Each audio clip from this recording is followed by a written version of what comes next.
2 Corintios capítulo 13, verso 5. Voy a leer la versión Dios habla hoy.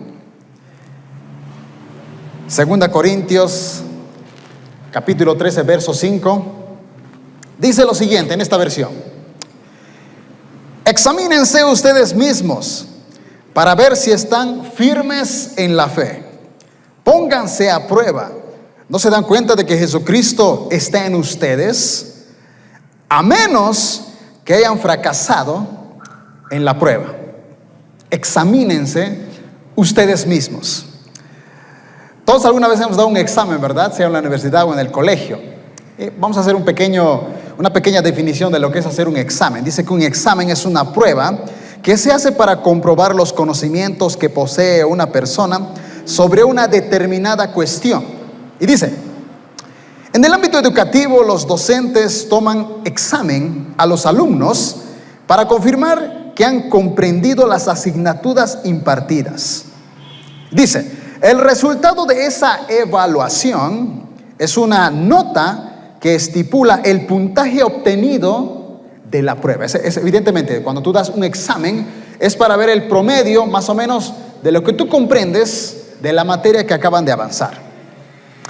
Examinar. ¿Qué es examinar? A ver, un poquito más de definiciones. Examinar. El término refiere a investigar o analizar algo con detenimiento. Y por ejemplo, dice, un examen es una herramienta que permite examinar los conocimientos o la condición de alguien. Y el versículo dice: examínense a ustedes mismos para ver si están firmes en la fe. Y dice: a menos que hayan fracasado en la prueba. La palabra conciencia es muy interesante porque dice que conciencia se define como conocimiento de un individuo que tiene de sus pensamientos, sus sentimientos y sus actos. Dice: la conciencia es la capacidad propia de los seres humanos de reconocerse a sí mismo. Examen de conciencia. En este caso, según tu conciencia, ante los ojos de Dios, ¿cómo te encuentras? Si hiciésemos una evaluación en este momento a nivel espiritual y tuviésemos que calificarte del 1 al 10, ¿cuánto crees que sacarías? A nivel espiritual, no a nivel de servicio ni a nivel de asistencia a la iglesia. A nivel espiritual, en lo privado, en tu cuarto secreto de la vida, del 1 al 10, ¿cuánto sacarías? Una pregunta, ¿verdad? Si el pastor principal, nuestro pastor Marcelino, tuviese que evaluarte a ti, porque una cosa es que tú tengas un concepto de ti, otra cosa es lo que el pastor puede pensar de ti, ¿qué puntaje te colocaría el pastor? Del 1 al 10. Es una buena pregunta que tú deberías hacerte. Por ejemplo, ¿cómo crees que la gente ora por ti? ¿Alguna vez te has preguntado cómo oran por ti? Si el pastor Marcelino tuviera la oportunidad de orar por ti, ¿cómo oraría por ti? Yo he escuchado muchas veces al pastor Marcelino cómo ora, sobre todo cuando ora por alguien, por una determinada persona, se nota cómo ora. Y yo me he preguntado, ¿cómo orará él por mí? Por algunos dice: oh Señor, te damos las gracias por, por este hermano. Es una buena persona, siempre está sirviendo, es amable. Gracias Señor por su vida. Es bonito cuando alguien ora así por ti. Pero cuando ora su oración por ti fuese como lo que una vez escuché de alguien: ay Señor, este es un dolor de cabeza. Cámbialo Señor, porque ya no lo soporto. Hay pastores que oran así. Y yo me he preguntado, ojalá Dios no quiera que mi pastor ore así por mí, que diga: ay, este JD, ay, ánimo de oremos, no hay más, no tenemos otra opción. Sería bastante doloroso para mí. Por eso el versículo dice, ¿no? Examínate a ti mismo. ¿Cómo está tu fe ante los ojos de Dios? Dicen que hay tres ópticas de uno mismo: cómo te ven los demás, cómo te ves a ti mismo, pero cómo realmente eres. Es muy diferente, ¿verdad? A veces nos definimos: no, yo soy buena persona, pero si de verdad analizaras del fondo de tu corazón, capaz no eres tan bueno como que digamos. Y por ejemplo, alguna vez alguien me dijo que si nuestra almohada hablara, las novelas que nos contaría, ¿verdad? Los doramas y cadramas que nos contaría nuestra almohada de las lágrimas o felicidades que hemos tenido en nuestra vida. La almohada puede examinarnos en cierto modo cómo somos, porque ahí generalmente nos quejamos, lloramos, reímos, nos alegramos, o hasta tenemos una llamada con alguna personita desde la almohada, a oscuras de la noche. Y hoy les quiero contar de un personaje muy conocido en la Biblia, Pero ¿qué es de esos personajes que te puedo asegurar que tú desconocías muchas cosas de él? Hoy vamos a hablar del origen desconocido de Herodes. Herodes era un personaje muy importante en los tiempos de Jesucristo, ¿verdad? Lo conocemos como un gobernador. Pero hay algo más que me ha llamado la atención acerca de Herodes. Por ejemplo, en los tiempos de Jesucristo, el César era conocido como el Hijo de Dios.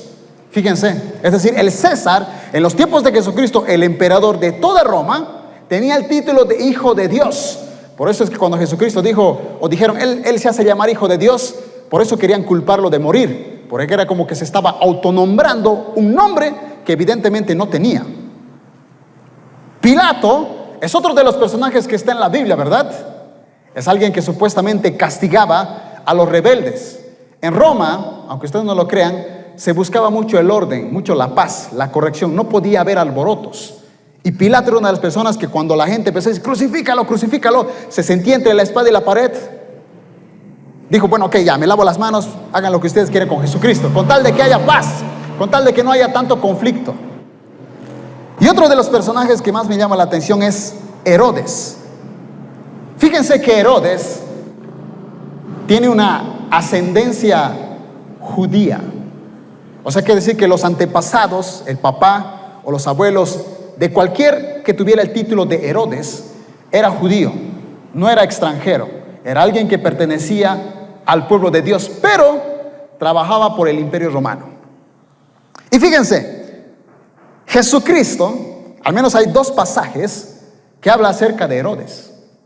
En Lucas capítulo 13, verso 31 al 32, fíjense lo que Jesucristo decía de un Herodes.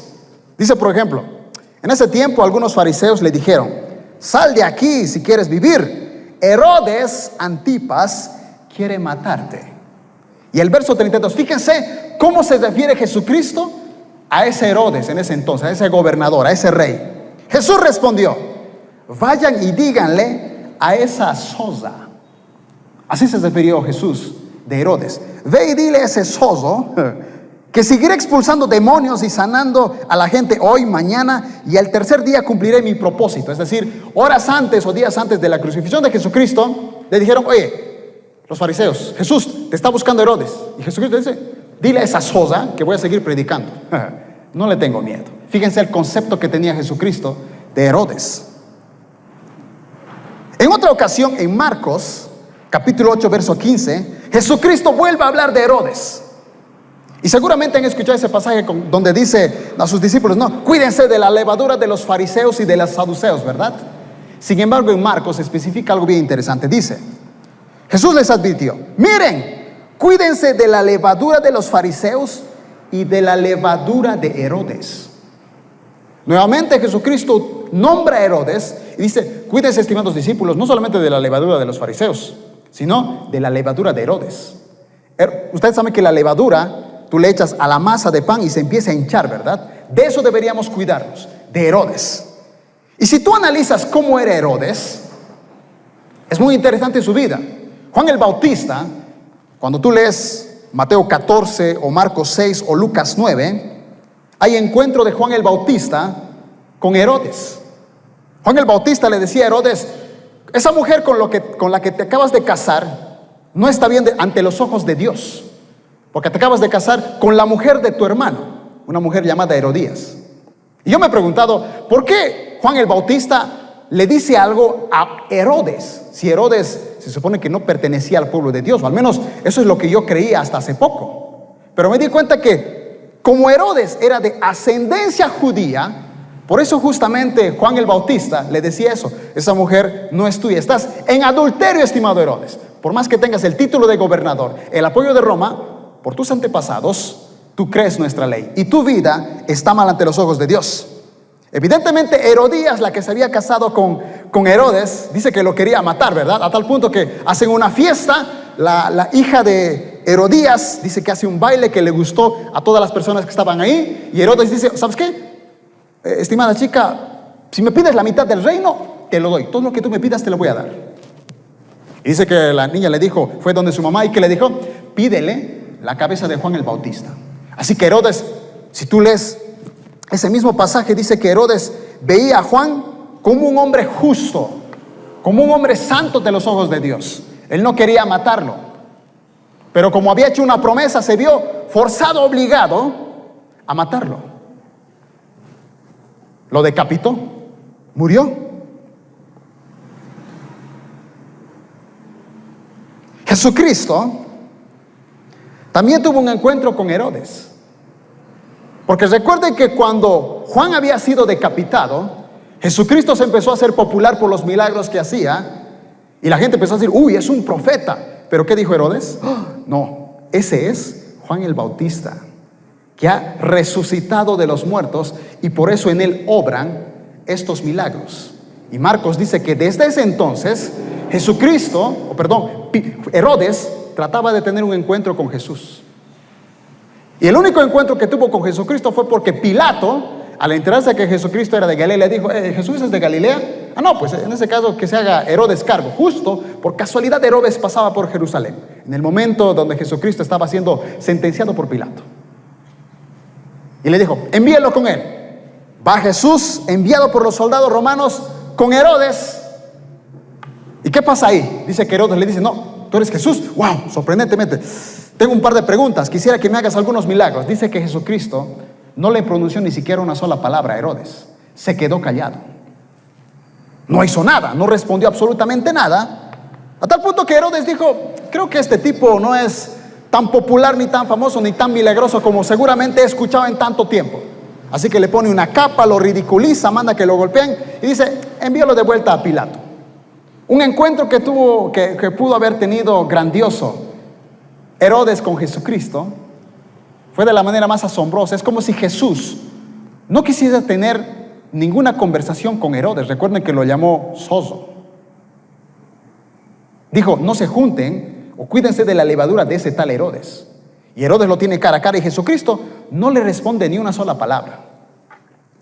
Eso siempre me ha llamado la atención. Y déjenme decirles algo que a mí, honestamente, siempre que lo he leído, me ha dolido. Salmos capítulo 81, verso 12. Salmos capítulo 81, verso 8 al 14 dice, escúchame, pueblo mío, en tanto te doy senderas advertencias. Oh Israel, si tan solo me escucharas, jamás debes tener un Dios extranjero. Nunca debes inclinarte frente a un Dios falso. Pues fui yo, el Señor tu Dios, quien te rescató de la tierra de Egipto. Abre bien tu boca y la llenaré de cosas buenas, pero no, mi pueblo no quiso escuchar. Israel no quiso que estuviese cerca. Así que dejé que siguiera sus tercos deseos y que vivieran según sus propias ideas. Oh sí, mi pueblo me escuchara, oh Israel, me siguiera y caminara por mis senderos. Qué rápido sometería a sus adversarios, que pronto pondría mis manos sobre sus enemigos. Esto es un claro ejemplo de cuántas veces Dios hizo con Israel un pacto, ¿verdad? Si ustedes me son fieles a mi pacto, son un pueblo santo, son un pueblo puro, yo te voy a proteger de todo enemigo. Pero el pueblo de Israel dice que era terco en el versículo 12. Seguían sus propios deseos y bebían según sus propias ideas. Yo te pregunto esta noche, ¿cómo vives tú? ¿Según lo que dice la palabra de Dios o según tus propias ideas? Porque Herodes era de ascendencia judía, pero seguía sus propias creencias, como por ejemplo estar en adulterio, aunque en su ley no se le estaba permitido. Y otro encuentro que a mí me entristece es el de Pablo en el libro de Hechos, que tiene un encuentro con Herodes, llamado Herodes Agripa. En ese encuentro, en el capítulo 26 de Hechos, había un soldado llamado Festo, que lleva a Pablo. Pablo tenía que ser enviado hasta el emperador César, no, porque no quería que los judíos lo mataran en Jerusalén. Así que dijo, envíeme con César, quiero que él escuche mi caso. Pero estaba preso. Y dice que viene Herodes Agripa, justamente por casualidad estaba pasando, y Festo dice, Herodes, te cuento que tengo un problema. Aquí hay un judío, dice que cree en la resurrección y todo este tipo de cosas que para mí son un poco extrañas, porque soy romano y a mí no me interesa, pero la verdad es que él no merece pena de muerte. Los judíos lo quieren matar. Y ya que tú, Herodes, creo que conoces un poquito bien esta cultura de los judíos, quisiera que tú lo escucharas, ¿no? Y ahí tiene el encuentro. Pablo se encuentra ante el rey Herodes Agripa y le cuenta su testimonio, cómo él ha vivido, cómo ha tenido su encuentro con Dios. Sorprendentemente, me llama la atención porque el verso 24 de Hechos 26 dice: de repente Festo gritó: Pablo, estás loco, tanto estudio te ha llevado a la locura. Eso lo dice Festo porque él era romano, él no conocía las profecías del Mesías. Pablo había dicho: él ha resucitado de los muertos, el Mesías está vivo, ascendió a los cielos. Y para Festo, un romano, esto era una locura. Pero para el rey Agripa esto no era una locura. El verso 25 dice: pero Pablo respondió: no estoy loco, excelentísimo Festo, lo que digo es la pura verdad. Y el rey Herodes Agripa sabe de estas cosas. Yo hablo con atrevimiento porque estoy seguro de que todos estos acontecimientos le son familiares, pues no se hicieron en un rincón. Rey Agripa, ¿usted le cree a los profetas? Yo sé que sí. Y Agripa dice: ¿acaso piensas que puedes persuadirme para que me convierta en un cristiano en tan poco tiempo? No sé si se está entendiendo el mensaje. Muchos, mis estimados, somos como Herodes, de ascendencia judía, o entiéndase, de ascendencia cristiana, pero coqueteamos con el pecado. Porque Herodes recibió el mensaje de salvación, pero él, en vez de arrepentirse, porque Festo era un romano que no entendía estas cosas, pero el rey Agripa, por ascendencia judía, sí las entendía. Pero dijo: no, en este momento todavía no. ¿Por qué? Porque los reyes, en este caso los Herodes, tenían economía, tenían glamour, tenían fama, cosa que un judío promedio no lo tenía. Y yo me he preguntado, si la palabra dice: examínate a ti mismo, yo me he preguntado: ¿cómo estoy yo ante los ojos de Dios? ¿Sabes qué a mí me sorprende? A diferencia de estos tiempos que no sé si ustedes alguna vez se han puesto a analizar, mis estimados. En otros países no pueden tener la Biblia que tú tienes, ni siquiera la aplicación de la Biblia, no la pueden leer, pero nosotros la tenemos. En otros países ser cristiano es sinónimo de muerte. Te pueden matar si se enteran. ¿Han visto esos videos? O sea, capturan un par de cristianos y a toditos de un balazo los matan. ¿Se han dado cuenta que eso aquí en Bolivia jamás va a pasar? Porque aquí tenemos libertad de culto. Pero a pesar de la libertad de culto que tenemos, de los privilegios que tenemos, actuamos como si fuésemos Herodes. Pablo, cuando escribió la carta a los filipenses, la escribió desde la cárcel. No estaba como nosotros cómodamente en nuestro cuarto escribiendo una prédica, desde la cárcel. El famoso versículo de Filipenses 4:13 que todo el mundo conoce, ¿verdad? Todo lo puedo en Cristo que me fortalece. Lo escribió desde la cárcel. Y en el contexto completo dice lo siguiente: no que haya pasado necesidad alguna vez, porque he aprendido a estar contento con lo que tengo. Sé vivir con casi nada o con todo lo necesario. He aprendido el secreto de vivir en cualquier situación, sea con el estómago lleno o vacío, con mucho o con poco, pues todo lo puedo en Cristo que me fortalece. Yo te hago una pregunta bien sincera. Si tú salieras a predicar y te meten a la cárcel, ¿cómo sería tu oración a Dios? ¿Orarías como Pablo: todo lo puedo en Cristo que me fortalece? Hambre, dolor, en la cárcel, frío, noche, aleluya. ¿O te quejarías? Te quejarías con el pastor: pastor, he ido a predicar y mira, me insulta, me han encarcelado. Un pretexto más para volverme ateo, para irme de la iglesia, para ser un mediocre espiritual, para ser Herodes. Vivimos en una generación de muchos cristianos que son como Herodes, que coquetean con el mundo, conocen la verdad, pero no quieren aceptar la realidad. No quieren hacer un examen de conciencia. Mis estimados, en el año 2009, yo recibí el llamado pastoral. En el año 2009. Muy clarito. Dios me dijo: yo te he llamado a que tú seas pastor. Y fue tan radical ese llamado que en un evento, 3 personas que no me conocían, yo no predicaba, no enseñaba, no hacían absolutamente nada, de la nada se acercaron a mí y me dijo: Dios te ha llamado al pastorado.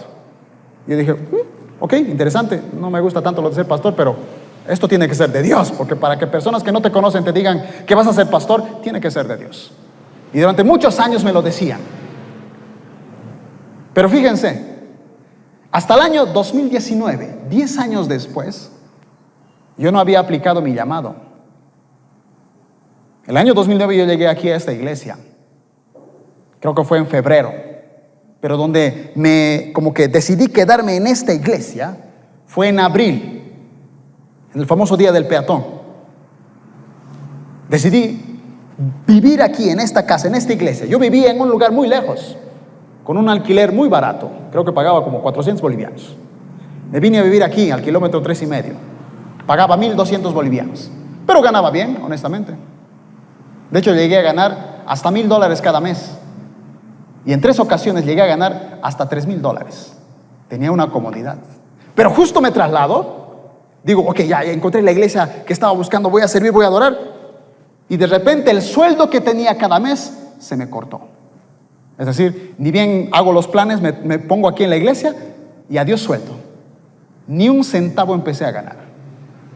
Evidentemente, marzo, abril, mayo, junio, julio, agosto, yo, Señor, necesito trabajo.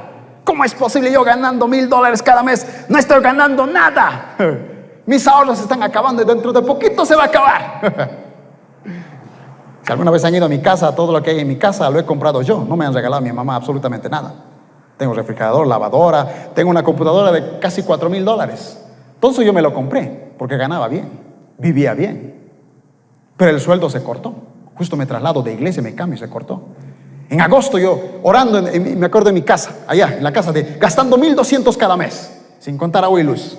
Yo, Señor, necesito un trabajo, ¿cómo es posible? Y escucho una voz tan clarita que me dice, ¿y tu llamado? Esa fue la pregunta que yo en mi oración escuché. ¿Y tu llamado? Y de repente me acordé, epa, en el año 2009 Dios me llamó al pastorado y 10 años no he hecho absolutamente nada. No me ha interesado, escapaba del pastorado, no quería saber absolutamente nada. Así que dije, Señor, ¿sabes qué? Creo que el sueldo que tú me has cortado, la comodidad que yo tenía, era para que obedezca ese llamado. Y decidí obedecer ese llamado. Ese mismo mes me metí a un seminario bíblico. Hablé con la pastora Daniela en ese entonces, le dije, pastora, aunque usted no lo cree, yo tengo el llamado pastoral. Y sorprendentemente la pastora me dice, yo ya lo sabía antes de que tú me lo dijeras. Dios te llamó, nunca me escuchó predicar, nunca me enseñó a enseñar, nadie aquí me conocía. 2020, llega la pandemia, ¿verdad? Por si acaso no se arregló el sueldo. Seguía yo gastando de mis ahorros, tratando de buscar un trabajo que me hiciera ganar lo que ganaba antes. Llega la pandemia, peor todavía, hasta el último centavo se me fue. Y ahí fui otra vez probado por Dios. Yo sí en la pandemia, mis estimados, viví por fe. Porque no tenía ni un peso, no sabía qué iba a hacer, porque no se podía salir a las calles. Pero esa soledad, esa crisis económica, ese tiempo de que yo estaba tratando de tener la economía estable, fue donde Dios más me empezó a hablar, porque empecé a buscar a Dios en oración. Tuve que orar, dice, Señor, necesito depender de ti, porque si no me voy a morir de hambre. En poquitas semanas se va a ir. Podía ver yo mi cajero, mis estimados, de $1,000, 500, 100, 200 bolivianos, 100 bolivianos, a punto de llegar la pandemia. ¿Sabes cuántos yo conozco que han recibido el llamado pastoral y lo han dejado por cualquier razón? Por sus sueños, por sus metas. Es difícil obedecer al llamado de Dios, sobre todo si no te gusta, porque a mí no me gustaba. Yo no quería ser pastor. Sé lo que es ser pastor. He vivido con familiares que eran pastores. Los pastores lloran. A los pastores no les aplauden, no los abrazan, no los felicitan. Es más, los critican. Les hacen renegar. Y el pastor, después de que les da apoyo, tiempo, dinero, el hermano, si algo no le gusta, se va a otra iglesia. y todo tu aporte, tus años de oración, lágrimas, en vano. Yo evidentemente no quería eso, pero tuve que aceptar el llamado, porque pude haber terminado como Herodes, diciendo, oh, sí, Pablo, sí, casi me convences, por la comodidad que tenía. Hebreos capítulo 3, verso 15 dice: si hoy escuchan ustedes lo que Dios dice, no endurezcas tu corazón. Si hoy escuchas la voz de Dios, no endurezcas tu corazón. Porque eso fue lo que pasó con Faraón. Faraón endurecía el corazón, y ¿sabes qué es lo que Dios hacía? Dice que Dios también se lo endurecía. Y si tú endureces tu corazón, Dios endurece tu corazón también. Vas a terminar como Saúl, porque dice que el espíritu que le atormentaba no fue enviado por el diablo. Dios le envió un espíritu que atormentaba al mismísimo Saúl, al ungido de Jehová, por coquetear con el mundo. Cuando tú lees el libro de los jueces, a mí me duele. Es triste el libro de los jueces. La orden de Josué para el pueblo era: quiten absolutamente todos los paganos que están en la tierra prometida, sáquenlos, bótenlos. Tú lees Jueces y la gente no los vota. Dicen, ¿sabes qué? En vez de votarlos, mejor les cobraremos impuestos. Mejor que sean nuestros esclavos. ¿Y saben cuál fue la consecuencia de no sacar a la gente pecadora de su misma tierra? Un día fueron exiliados de la tierra prometida. Cometían idolatría. Habían dioses que tú tenías que sacrificar a tu propio bebé para ser prosperado, y la gente sacrificaba a sus bebés. Está en la Biblia. Dios nunca pidió ese tipo de cosas extremas, pero la gente que creía en otros dioses lo hacía. ¿Por qué? Por coquetear con el pecado. Y cuando tú lees Deuteronomio 4:24, dice: porque el Señor es un Dios y es fuego consumidor. Conocemos la palabra, ¿no? Dios es amor. Sí, Dios es amor, pero dice que Dios es fuego consumidor. Y si alguien me dice, no, pero estimado JD, eso es del Antiguo Testamento, leamos el Nuevo Testamento. Hebreos capítulo 12, verso 29. Porque nuestro Dios es fuego consumidor.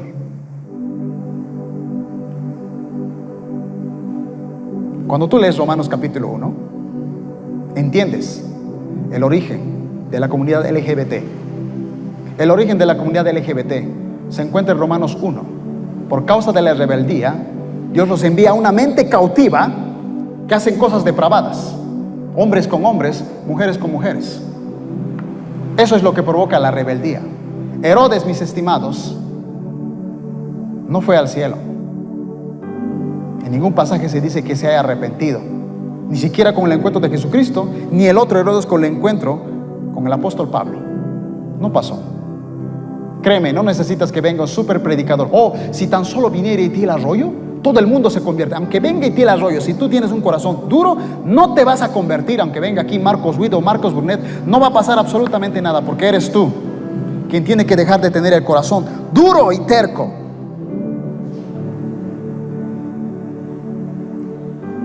Segunda Corintios 13:5. Examínense ustedes mismos para ver si están firmes en la fe. Pónganse a prueba. ¿No se dan cuenta de que Jesucristo está en ustedes? A menos que hayan fracasado en esta prueba. Vamos a ponernos de pie y vamos a hacer una oración.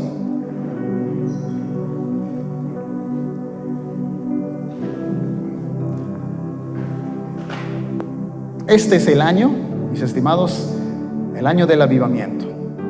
No sé si tú lo crees. Yo noto que algunos no lo creen. La hemos repetido desde el año pasado y la gente dice, no. Y justo llega esta ola y peor todavía, la gente no ha creído. Dice que sin fe es imposible agradar a Dios. Así que tienes que creer. Yo creo en ese avivamiento. Creo que cuando salgamos de aquí, Dios nos utilizará en milagros, en sanidades. Pero necesitas examinarte a ti mismo. ¿Cómo estás ante los ojos de Dios? Porque si tú no buscas el rostro de Dios, si tú no eres una persona de oración, una persona de palabra, ¿por qué esperas que las demás personas sean así? No lo van a hacer si tú no lo eres. Oremos.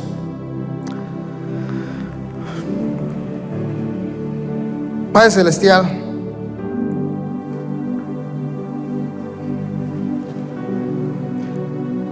no endurecemos nuestro corazón, Señor. No queremos ser como Herodes, que a pesar de tener ascendencia judía, a pesar de conocer tu cultura, todo lo que habían establecido en tus leyes, él coqueteó con el pecado. Que aunque te tuvo a ti cara a cara, su vida no cambió. Aún el otro Herodes Agripa, aún teniendo al apóstol Pablo, al que muchos dicen, uy, ese apóstol Pablo, yo quisiera ser como él, aún teniéndolo a él, no se convirtió. ¿Por qué? Por la comodidad del mundo, la riqueza, la fama, ese tipo de cosas. Por eso Jesucristo dijo, ¿no?, que para un rico es difícil entrar en el reino de los cielos. Muy posiblemente algunos de nosotros Dios nos haga vivir, quizá no en pobreza, pero sí en estabilidad suficiente económica, porque sabe que si te da muchísima riqueza, vas a abandonar la iglesia. En el momento que empiezas a ganar un buen sueldo, te vas a ir y no vas a obedecer el llamado de Dios como yo, 10 años feliz con el sueldo, pero no obedeciendo el llamado de Dios. Señor, queremos que tú pongas en nuestros jóvenes un hambre y sed de tu palabra. Queremos realmente ver ese avivamiento aquí en nuestra iglesia.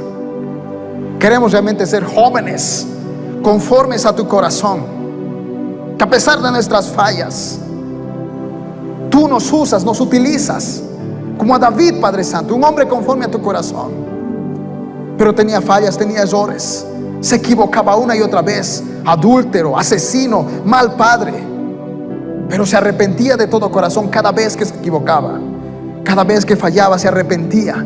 No endurecía su corazón como el faraón, como Herodes o como el pueblo de Israel, que teniéndote a ti como su protección, adulteraban con otros ídolos.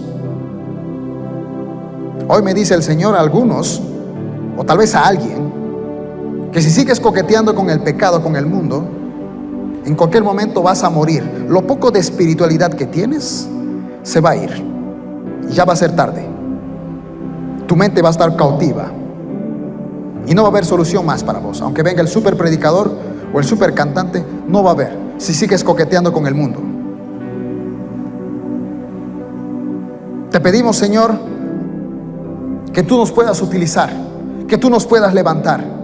No somos perfectos, tenemos un montón de fallas, pero queremos ser una generación conforme a tu corazón, una generación del avivamiento, una generación que está dispuesta a pagar el precio de la oración, de buscarte todos los días, de leer tu palabra día y noche, como dice Josué 1:8. Meditarás en tu palabra de día y de noche, para que guardes y hagas conforme a todo lo que en él está escrito. Así entonces harás prosperar tu camino y todo te saldrá bien. Después recién, esfuérzate y sé valiente, porque Jehová tu Dios estará contigo donde tú quieras que vayas. Te pido que puedas bendecir a los que están aquí presentes esta noche, que tú les puedas dar más hambre y sed de tu palabra, Padre Santo. Señor, tú conoces su corazón, tú conoces sus debilidades, sus batallas, sabes lo más profundo del corazón, lo que hay ahí dentro. Yo te pido que tú puedas utilizarlos, Padre Santo, levantarlos de aquí, de esta iglesia, de estos jóvenes unánimes. Se van a levantar los próximos pastores, los próximos evangelistas, maestros, adoradores, misioneros. Y aun si son empresarios, ahí en su empresa van a ser la sal y la luz de esta tierra. Eso es lo que declaramos. Ese es el avivamiento. Va a partir de nosotros. Una generación de oración, una generación que está dispuesta a salir a las calles. Quita, Padre Santo, todo temor que ha venido a nuestra iglesia y haznos fuertes. Créanme, mis estimados, esta pandemia nos ha enseñado a creer en Dios y a creer en Él, a ser fiel. No sé si esto vaya a acabar o vaya a continuar o vaya a ser peor, pero lo que sí sé es que cada vez vas a tener que examinar tu vida ante los ojos de Dios para ver cómo te encuentras ante Él. Y espero que del 1 al 10 al menos trates de sacar un promedio alto. ¿Qué diría el pastor de ti? ¿Qué diría yo de ti? ¿Qué dirían los líderes de ti? ¿Qué diría Dios de ti? En el fondo, no simplemente por quedar bien, sino la verdad, la absoluta verdad. ¿Estás bien ante los ojos de Dios? ¿Realmente tienes una integridad, al menos en el fondo de tu corazón, que luchas, te esfuerzas por hacer las cosas bien, por amar a tu prójimo, por honrar, por servir aquí en tu casa, en esta congregación? Hay países donde no tienen esta libertad de culto y nosotros la tenemos. Y en este momento hay gente que no ha venido a la iglesia, no por miedo, no porque no le dé la gana, sino porque está con otras personas paseando, utilizando frases como Dios me entiende, Dios sabe mi corazón. No valoran ni siquiera 1 hora y media del culto. Esa es la generación con la que estamos. Pero Dios, en medio de un Ofni, un Fines, en medio de un Elí que ya no escucha la voz de Dios, Dios está llamando a los Samuel, que aunque sean niños espirituales, pero dispuestos a escuchar su voz, a esos Dios va a utilizar, a esos Dios va a levantar, en el nombre de Cristo Jesús. Amén y amén.